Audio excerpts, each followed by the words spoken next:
శాస్త్రాలు కూడా మొట్టమొదటి నమస్కారం ఎవరికి చేయించాయి అంటే మాతృదేవో భవ. మాతృదేవో భవ అంటే భగవంతుడు అమ్మ రూపంలో ఉన్నాడు అని కాదు దాని అర్థం. అమ్మయే భగవంతుడై ఉన్నది. భగవతి అమ్మ. అమ్మ భగవంతుడు రెండు కాదు. ఎందుకనంటే ప్రాణం పోయేటప్పుడు కూడా ఎక్కడ కొడుక్కి ఇబ్బంది కలుగుతుందోనని కొడుక్కి ఇబ్బంది కలగకుండా వాడికి ఏ విధమైనటువంటి క్లేశము పొందకుండా తాను వెళ్ళిపోవాలని తల్లి కోరుకుంటుంది. అది తల్లి అంటే. అమ్మ అంటే అంతటి ప్రేమైకమూర్తి.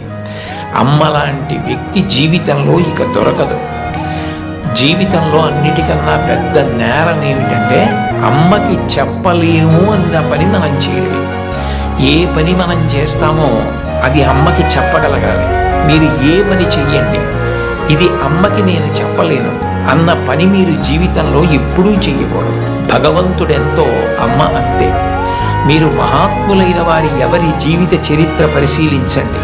అమ్మకి నమస్కారం చెయ్యకుండా అమ్మ గొప్పతనం చెప్పకుండా లేరు.